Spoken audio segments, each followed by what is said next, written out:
Graça e paz, irmãos. Vamos abrir nossas Bíblias em João, capítulo 7.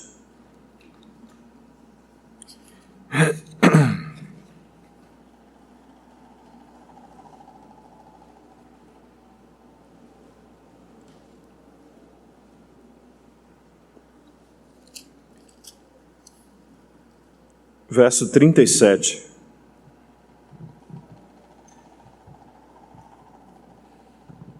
João 7, 37.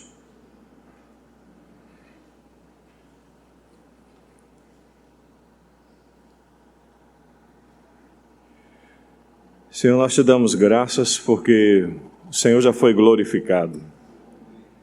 Assunto aos céus, recebido na glória, está à destra da majestade nas alturas. E da parte do Pai e da sua parte, Senhor, o Senhor enviou o Espírito Santo, para que o Espírito Santo pudesse nos guiar em toda a verdade e nos encher daquilo que o Senhor é, e, Senhor, e testificar e nos selar para sempre como teu, Senhor. E nós te agradecemos por essa tão grande dádiva, que nós não sabemos administrar ela como convém administrar. Por isso precisamos do teu próprio Espírito e da sua palavra nos conduzindo nesse tempo. Debaixo do seu sangue e segundo a sua grande misericórdia e compaixão, o Senhor ainda possa falar ao nosso coração e de nos direcionar nesse tempo. Nossas pretensões estão diante do Senhor. Todas elas, Senhor, precisam ou de liberação do teu Espírito ou de restrição do seu Espírito. Que o Senhor nos ajude, no nome do Senhor Jesus. Amém. Irmãos, já passamos por alguns textos, pelo menos essas 2 semanas que o Senhor deu a oportunidade de estar falando, e já começamos a perceber claramente que essas palavras aqui, que são ditas pelo próprio Senhor no capítulo 7 aí de João, versículo 37, vamos lê-la novamente. No último dia, o grande dia da festa, levantou-se Jesus e exclamou: Se alguém tem sede, venha a mim e beba. Quem crê em mim, como diz a Escritura, do seu interior fluirão rios de água viva. Isso ele disse com respeito ao Espírito, Espírito Santo, Espírito com letra maiúscula aqui, que haviam de receber os que nele crescem, pois o Espírito até esse momento não fora dado, porque Jesus não havia ainda sido glorificado.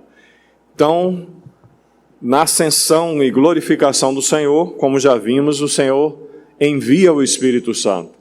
Ele é enviado da parte do Pai, é enviado da parte do próprio Senhor, e ele vem com um destino específico, ou seja, ele vem para o seu templo, que é esse tabernáculo que somos nós, esse templo que somos nós, e já vimos textos como lá 1 Coríntios capítulo 3 e 1 Coríntios capítulo 6, que confirmam que somos santuários do Deus vivente.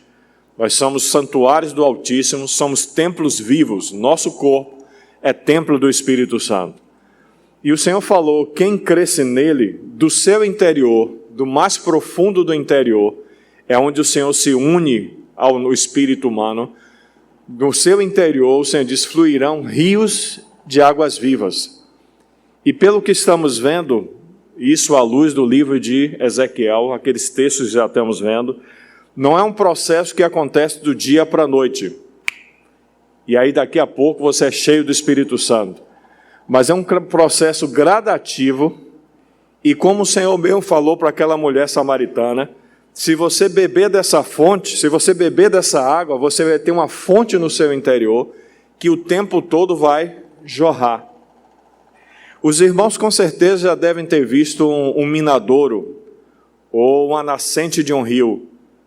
Quando você olha para aquele minadouro, para aquela nascente do rio, se você tiver a oportunidade de ir a Jiquiriçá, os irmãos que ainda não foram, até me perguntaram o que é que eu vejo tanto em Jiquiriçá, em falar para os irmãos novamente a graça de Deus na vida dos irmãos.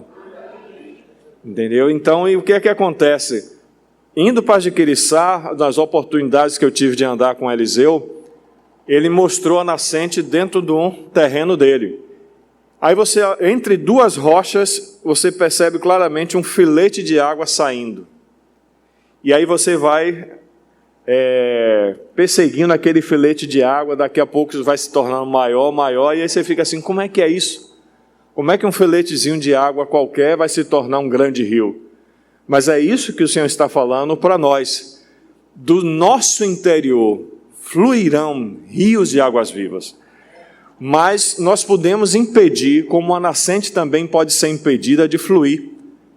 E aí, lendo o livro de Ezequiel, nós vamos ver várias vezes o Senhor falando que precisamos medir, como pegamos aquela trena na semana passada e medimos, alguns irmãos riram e tudo, mas aí quando uma irmã chegou lá em casa, meu irmão foi muito didático, você não sabe, com a trena que você levantou, ainda bem que foi a trena, não foi o pregador, mas a trena que você levantou foi tão especial para aquilo que o Senhor falou ao meu coração.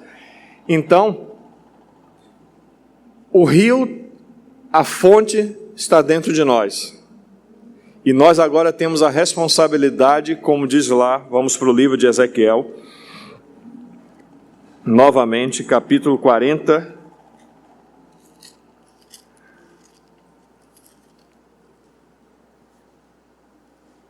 E 43, versículo 7, que diz o seguinte: Filho do homem, esse templo, este lugar que nós já passamos nas semanas passadas, acerca do que está falando aqui, mas nesse templo que somos nós, a proposta do Senhor é fazer com que esse lugar seja o seu trono. Ezequiel capítulo 43, versículo 7. Filho do homem, este é o lugar do meu trono, o lugar da planta dos meus pés, e onde habitarei. E isso corresponde claramente à oração que o Senhor ensinou aos discípulos sobre o reino, sobre fazer a sua vontade e o seu nome ser santificado.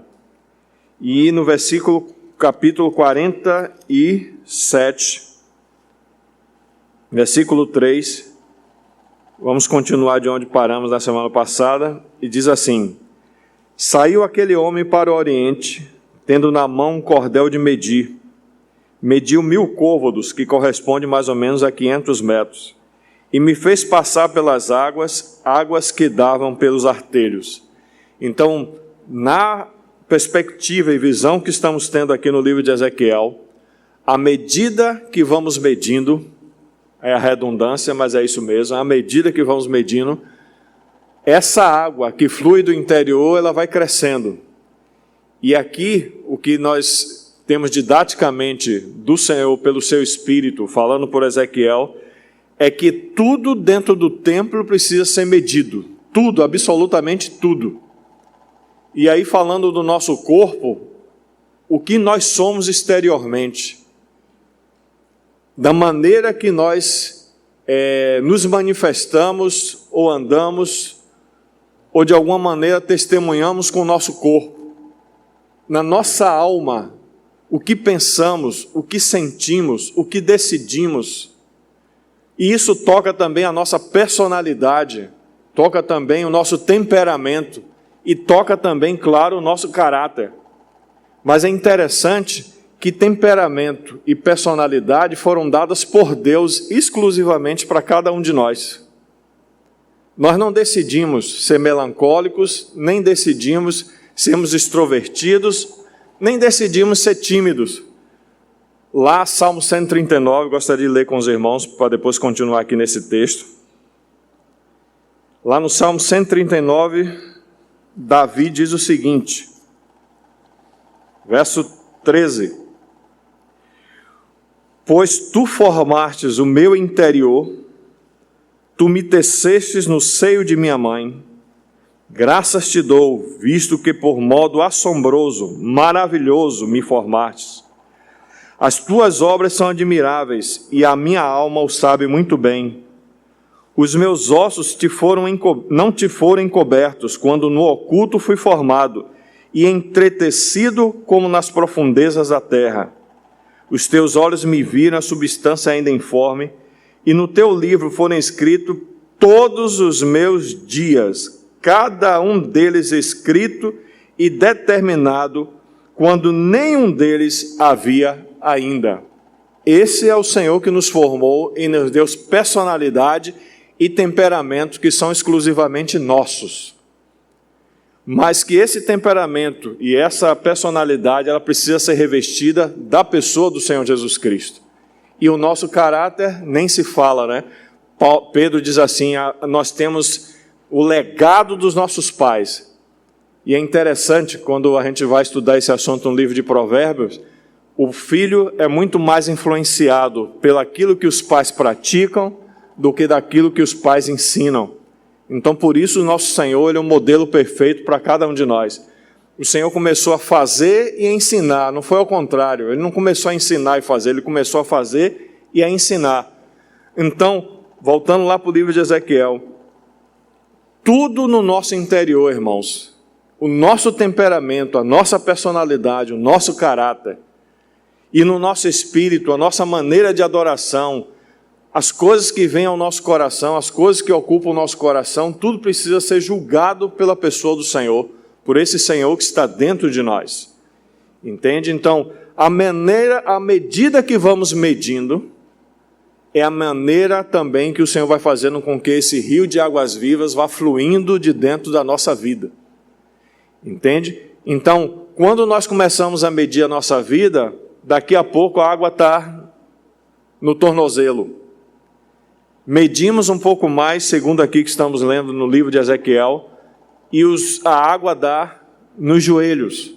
Medimos um pouco mais, a água dá na cintura. E medimos um pouco mais e não temos mais condição de andar naturalmente. O Senhor toma todo o nosso ser e agora nós precisamos retornar à margem para ver algumas coisas que são faladas aqui. Então vamos continuar. 47, verso 3. Saiu aquele homem para o oriente, tendo na mão um cordel de medir. Mediu 1000 côvados e me fez passar pelas águas, águas que me davam nos artelhos. Mediu mais 1000 e me fez passar pelas águas, águas que me davam pelos joelhos. Mediu mais 1000 e me fez passar pelas águas que me davam nos lombos. E mediu ainda outros 1000, e era um rio que não se podia atravessar, porque as águas tinham crescido, águas que se deviam passar a nado, rio pelo qual não se pode passar. E me disse, preste bem atenção nisso, viste isto, filho do homem? Então me levou e me tornou a trazer à margem do rio. E tendo eu voltado, eis que à margem do rio havia grande abundância de árvores, de uma a outra banda. Então me disse, estas águas saem para a região oriental e descem a campina e entram no Mar Morto, cujas águas ficarão saudáveis. Quando você lê com cuidado, você vai perceber que tem uma diferença que está acontecendo aqui. Do interior do templo, a água vai fluindo. Ou seja, do nosso espírito para a nossa alma e para o nosso corpo, a água vai fluindo. Mas o desejo do Espírito Santo, o desejo do Senhor, não é que apenas nós experimentemos essas riquezas, abundantes riquezas de Cristo pelo Espírito Santo e da própria pessoa do Espírito Santo dentro de nós. Mas o desejo do Senhor é que nosso templo, nosso corpo, possa transbordar tanto desta água, que onde quer que nós passemos, alguma coisa possa acontecer de forma sobrenatural exteriormente.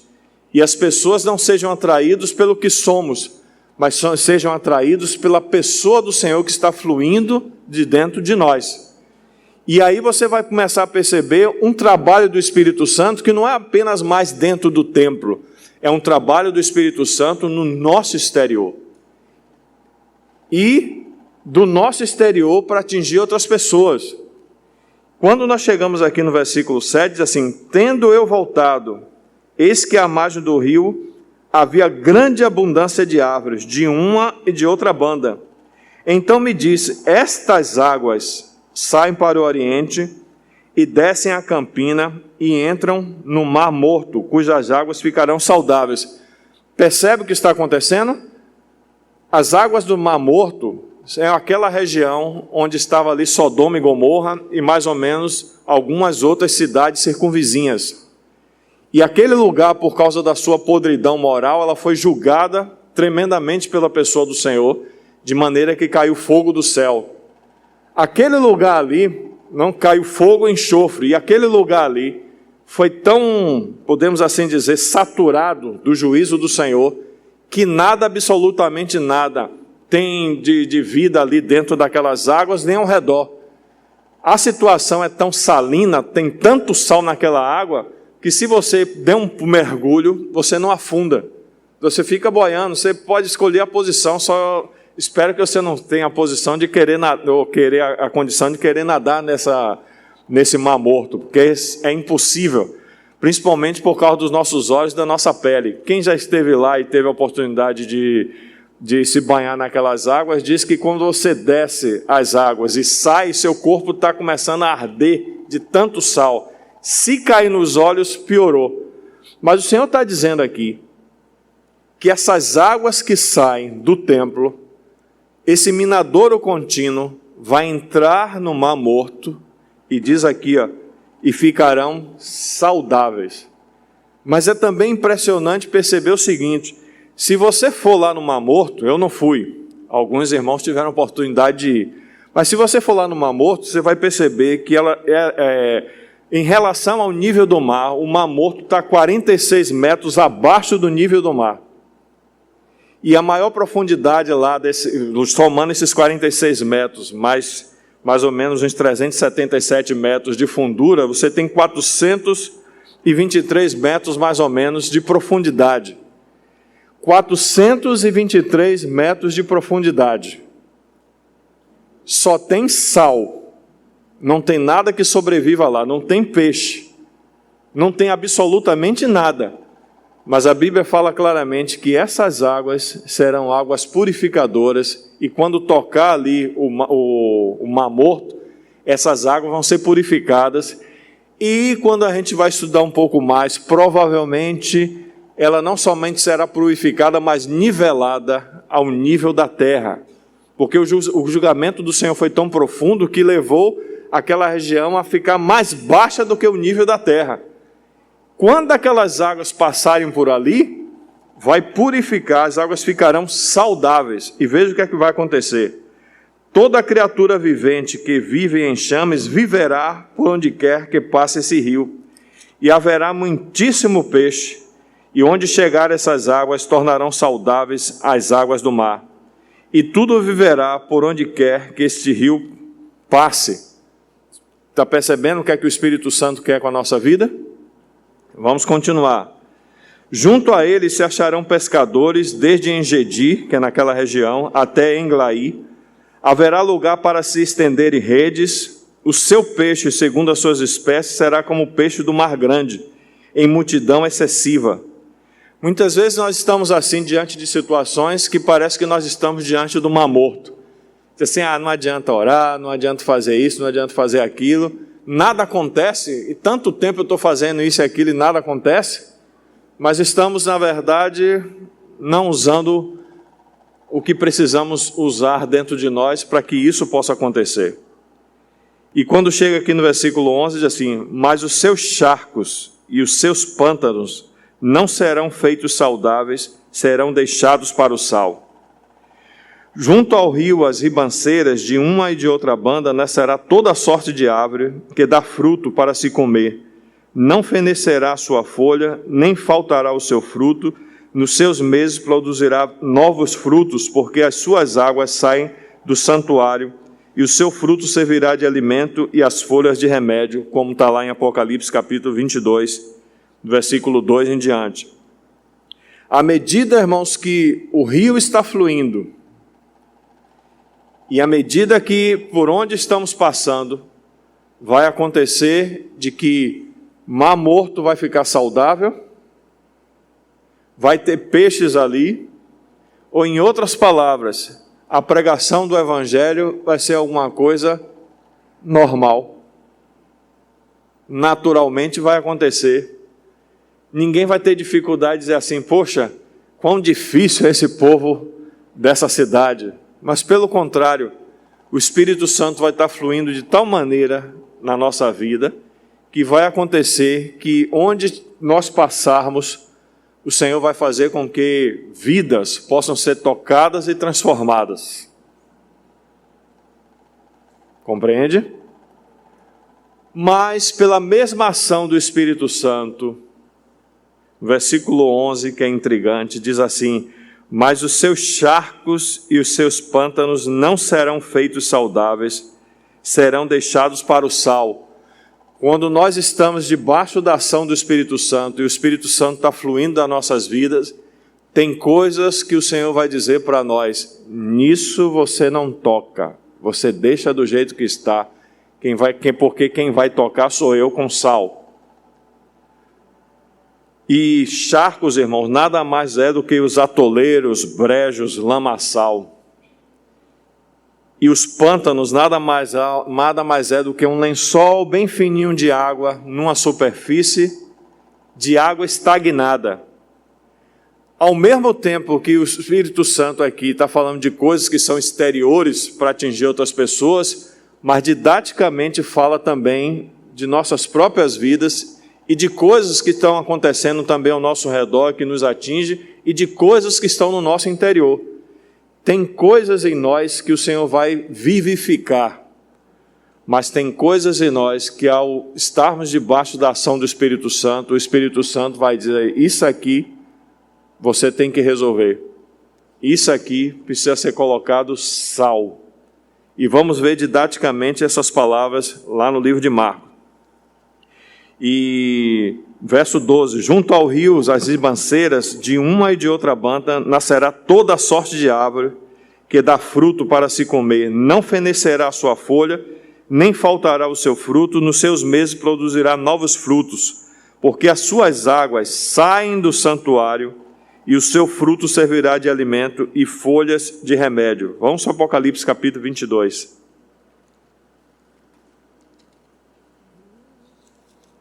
Estamos apenas temperando. Versículo 1. Então me mostrou o rio da água da vida, brilhante como cristal, que sai de onde? Do trono de Deus e do Cordeiro. Então, as palavras que estão sendo faladas aqui no livro de Ezequiel tocam tanto a questão do milênio, como também nossa entrada no tempo eterno. No versículo 2 diz assim: no meio da sua praça, de uma a outra margem do rio, está a árvore da vida, que produz 12 frutos, dando o seu fruto de mês em mês, e as folhas da árvore são para a cura dos povos. Que coisa interessante, né? Nunca mais haverá qualquer maldição, nela estará o trono de Deus e do Cordeiro, e os seus servos o servirão. Contemplarão a sua face, e nas suas frontes está o nome dele. Então já não haverá noite, nem precisam eles da luz de candeia, nem de luz do sol, porque o Senhor Deus brilhará sobre eles e reinarão pelos séculos dos séculos. Então isso profeticamente vai acontecer, tanto no milênio, como a gente falou em semanas anteriores.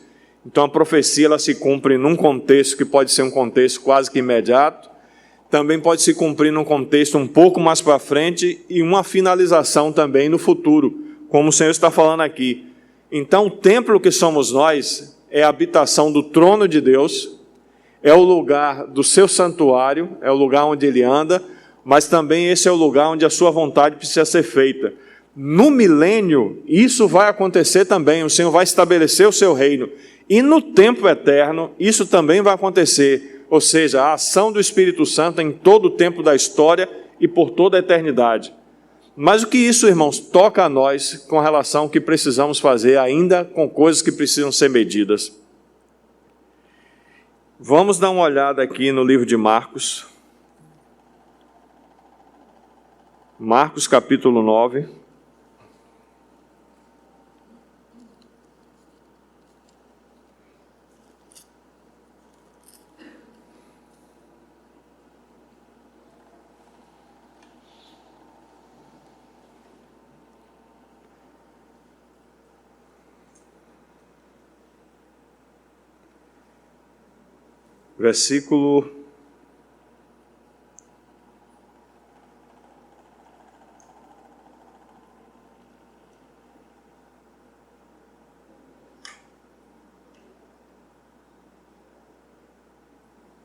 Versículo 42.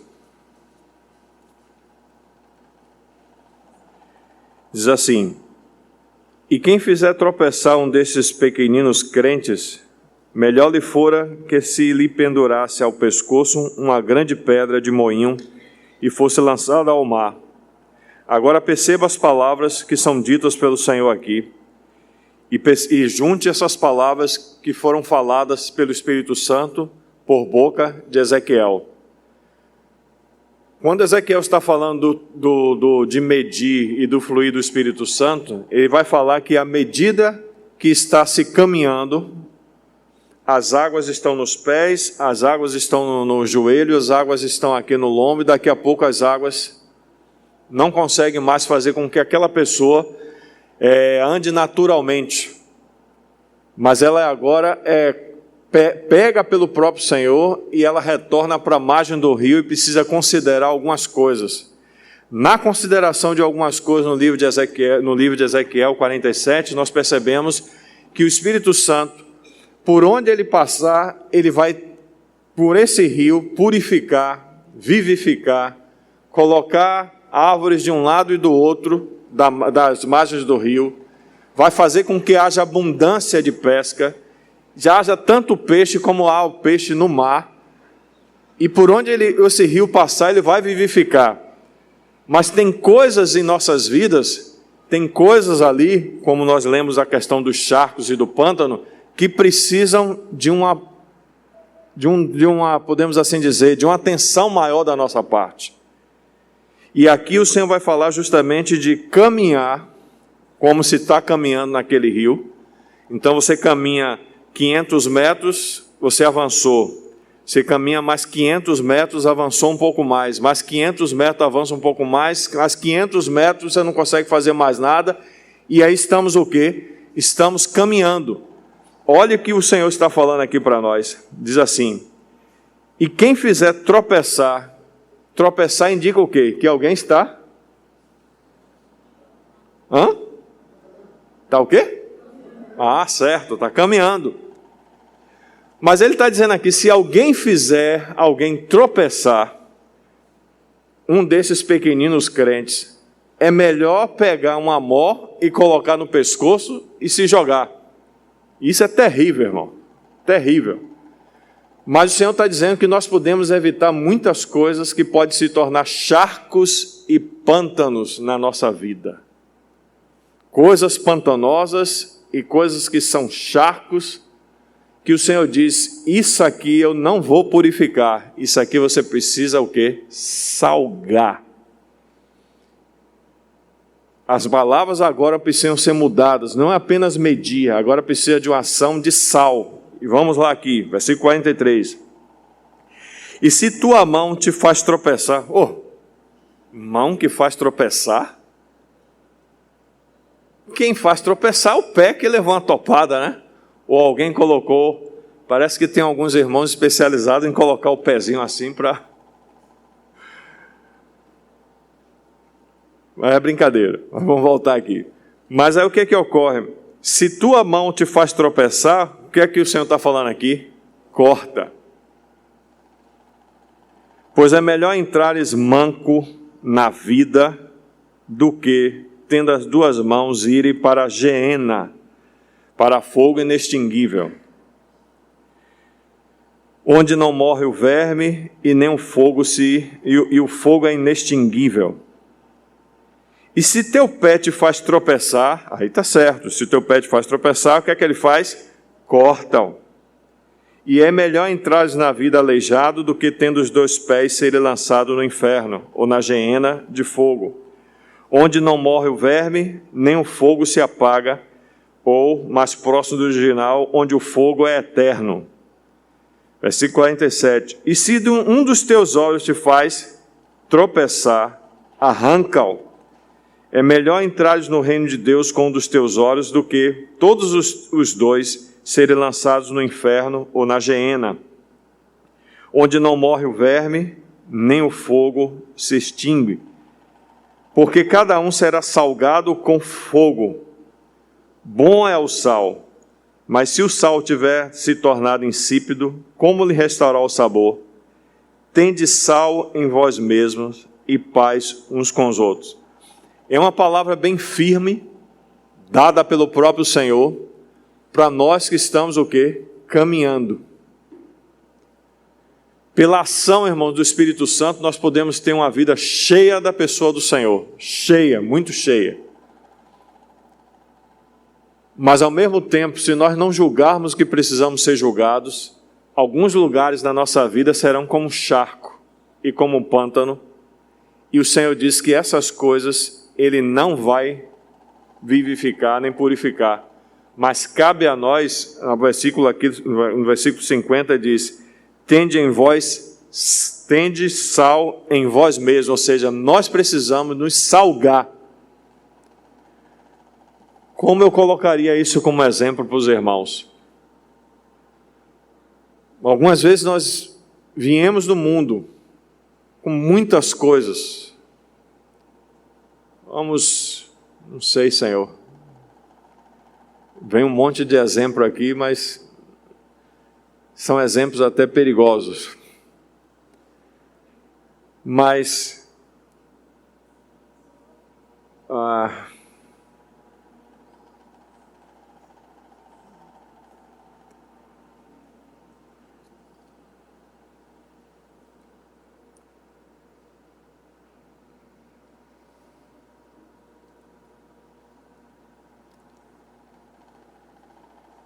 vamos voltar.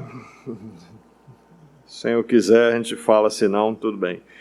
Então, essas três coisas, irmãos, a mão, os olhos e o pé, podem nos fazer tropeçar. E ele fala aqui, no versículo 49, porque cada um será salgado com fogo. Ou seja, o trabalho que o sal não fizer, o fogo vai fazer. Em outras palavras, nós podemos dizer o seguinte, alguns irmãos dizem assim, mas irmão, um irmão, aqui está falando de irmãos. Aqui não está falando de incrédulos, está falando aqui de irmãos, esse texto. A advertência é para irmãos. Há possibilidades de um cristão ser lançado dentro da geena de fogo por um tempo. Isso é vivermos uma vida completamente dissoluta e irresponsável diante do Senhor. De maneira que a nossa vida se torna um charco e um pantanal. E nós não colocamos sal onde precisamos colocar naqueles assuntos. Então, se nós não resolvemos o assunto com sal, o Senhor diz, eu vou salgar com fogo. Porque o que é o que o sal faz? O sal, irmãos, ele faz com que a carne, ela seja, de alguma maneira, protegida da podridão. Então, se pegamos alguma coisa, vamos dizer, um bacalhau, algum outro tipo de peixe ou carne, a maneira que os antigos tinham de preservar aquele alimento era colocar sal e impedir a ação dos germes e bactérias para que a podridão não chegasse até aquele lugar. E aí o que é que ocorre? Se o Senhor está dizendo assim, tende sal em vós mesmos, nós temos a responsabilidade, assim como a responsabilidade de medir, nós temos a responsabilidade também de colocar sal em nós mesmos. São as palavras do Senhor aqui, ó. Tende sal em vós mesmos. Ou seja, julgue aquelas áreas da sua vida que são charco, julgue aquelas águas de sua vida que são pântano, que quando as pessoas tocam ou caem nelas, o que é que acontece? Sofre o cheiro da podridão. Você já entrou onde pega caranguejo, que é parecido com um pântano, um mangue. O mangue é bem parecido. Você sai dali, irmãos, com a fedentina e com um tipo de lama na sua roupa que não sai. Até nas mãos e nos pés ficam ali. Irmãos, se nós não tivermos cuidado, nossa vida vai ser dessa maneira. E o Senhor está dizendo que tem que colocar sal neste lugar.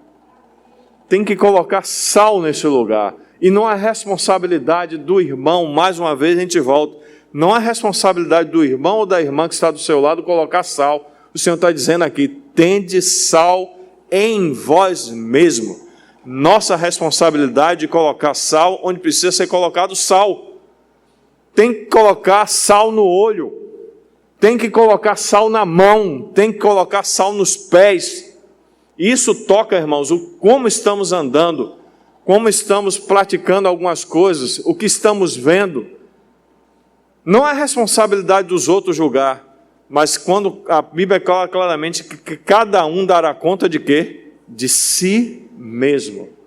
E aí volta a palavra com responsabilidade, tanto para quem fala, como também para quem está ouvindo. O Senhor diz lá em 1 Coríntios capítulo 3, se alguém destruir esse santuário, o que é que o Senhor vai fazer? Deus o destruirá.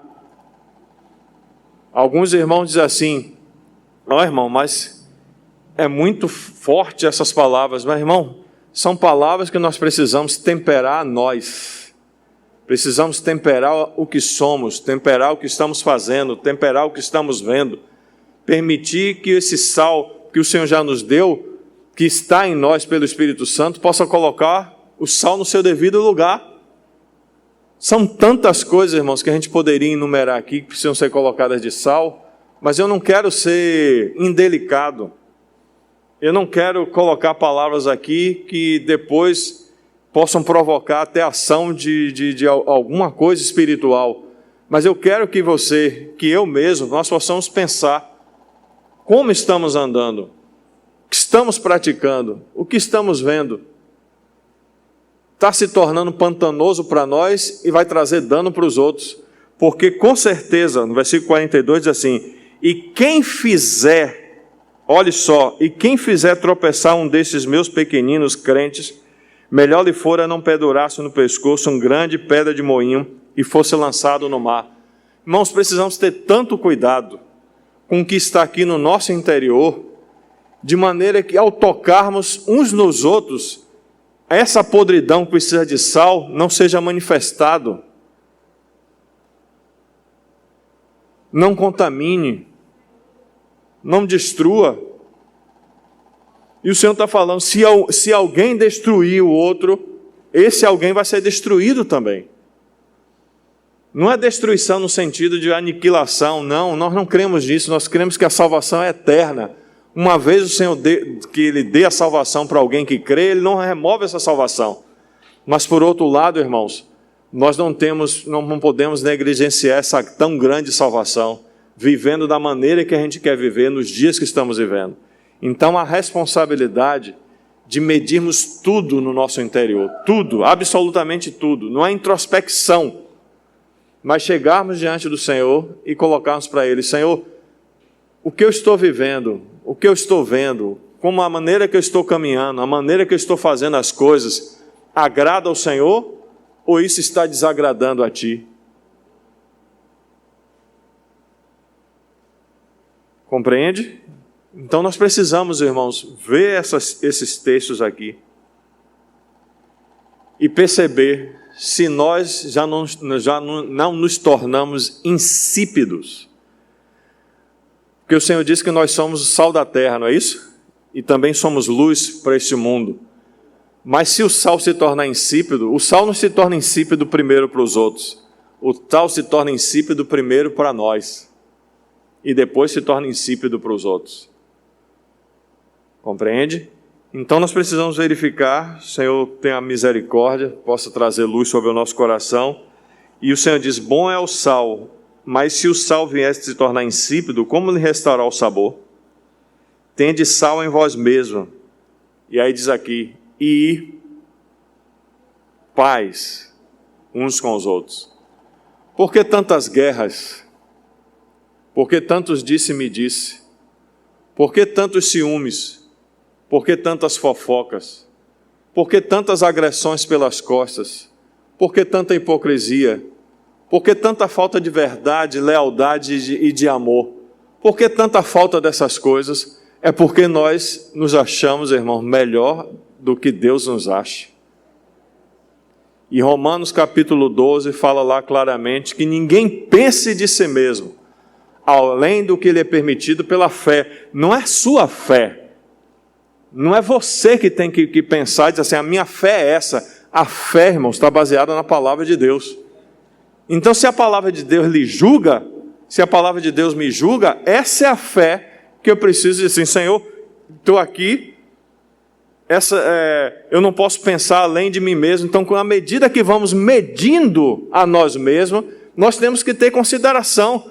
Paulo disse assim, precisamos nos medir de tal maneira que nós precisamos ver que o irmão que está do meu lado, ele é superior a mim. Isso no meu serviço que eu estou fazendo a um ao outro, esse serviço que eu estou fazendo, eu tenho que fazer como fazendo ao próprio Senhor e não para o irmão. Porque se eu fizer algum serviço para algum irmão, e esse irmão nem me agradecer, eu ainda tenho que dar graças a Deus e dizer assim, Senhor, louvado seja o teu nome, porque eu fui fazer o serviço, eu queria alguma coisa, eu queria até agradecimento. Não é para você ser mal educado, não é ser indelicado. Mas aí o que acontece? Nos julgamos a nós mesmos até nessas pequenas coisas, irmãos. Nessas pequenas coisas. De maneira que ao nos julgarmos e sermos salgados, nós começamos a perceber que à medida que somos medidos e à medida que nos salgamos, vai ser à medida que o Espírito Santo vai fluindo em nossa vida. Aí, o que vai acontecer? Eu não vou falar mal de Saldanha pelas costas, me perdoe citar o nome do irmão. Eu não vou criticar aquele irmão que tem dificuldade em compreender o ritmo da música. Eu não vou ter dificuldade para poder chegar até aquele irmão que tem certas dificuldades aqui e ali na questão da oração no meio dos irmãos. Não teremos dificuldades, irmãos, porque um princípio é claro que eu li no início para os irmãos, lá daquele texto de Mateus capítulo 7. Se nós queremos tirar o argueiro que está no olho do irmão, nós precisamos primeiro tirar o quê? A trave que está em nossos olhos. Então, para julgarmos uns aos outros, pense bem nisso, porque eu tenho pensado bastante nisso. Pense bem nisso. Você pode julgar o irmão que está do seu lado?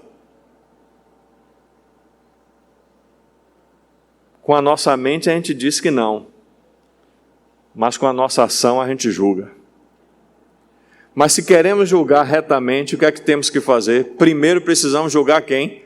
A nós mesmos, tirando a trave dos nossos olhos. Quando tirarmos a trave dos nossos olhos e nos julgarmos e colocarmos sal em cima de nós, sabe o que é que vai acontecer? Quando eu for tocar em Saldanha, perdoe-me por favor, citar o nome do irmão, eu não vou, irmão, pensando que eu sou maior do que o irmão. Eu não vou para poder destruir a vida do irmão. Eu não vou para dizer a ele que ele é irresponsável, seja lá o que for, que nossa natureza pecaminosa gosta de ofender e humilhar e colocar as pessoas lá embaixo. Então, irmão, se ofenda, se humilhe e se coloque você, assim mesmo, lá embaixo. Porque temos que considerar que o irmão que está do meu lado, ele é superior a mim, segundo a palavra de Deus. Então, dessa maneira, a gente fica perguntando, por que o Espírito Santo não flui? O Espírito Santo não flui porque estamos julgando a pessoa errada, irmão. O Espírito Santo não flui das nossas vidas porque nós não salgamos o que precisamos salgar. O Espírito Santo, irmãos, não trabalha da maneira que precisa trabalhar dentro de nós, porque muitas vezes nós não queremos nos olhar no espelho existencial da nossa vida, à luz da palavra de Deus, pelo Espírito Santo, para poder dizer que muitas vezes nós somos pessoas que temos dificuldades. Não é os outros que têm dificuldade está em mim. Compreende, irmãos? Então são coisas que precisamos considerar diante do Senhor. Tem muitas coisas, mas eu sei que o tempo não dá. Temos que considerar diante do Senhor que precisamos medir a nós mesmos, julgarmos a nós mesmos e salgarmos a nós mesmos. Porque imagine aqui, vamos dizer que tenha mais ou menos uns 80 irmãos, 90 irmãos aqui. Já pensou todo mundo aqui julgando a si mesmo? Porque tem palavras que quando a gente acaba de falar, no nosso pensamento vem assim, fulano deveria estar aqui. Mas não é fulano que deveria estar aqui, é você que deveria estar aqui, é eu que deveria estar aqui. Entendeu? Então, depois dessas coisas, o que é que vai acontecer? Se nós nos julgássemos a nós mesmos e permitíssemos que o Espírito Santo trabalhasse em nossas vidas e essas águas fossem subindo, então muita coisa que a gente diz que é morte será transformada em vida. E muita coisa que a gente diz que é vida, o Senhor coloca o sal e deixa lá, porque esse assunto muitas vezes o Senhor vai tratar de forma futura. E eu gostaria apenas de concluir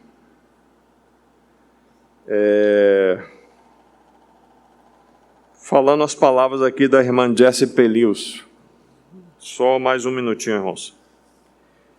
Julgar a si mesmo. Deixe-me repetir que existe um encontro com Deus. Esse não é encontro de incrédulo com Deus, não. É encontro do crente com Deus. Deixe-me repetir que existe um encontro com Deus que nós nunca esqueceremos. E isso nos torna tão quebrantados que não podemos julgar os outros. Leva muito tempo para chegarmos ao lugar onde o nosso único desejo é que sejamos verdadeiramente apagados.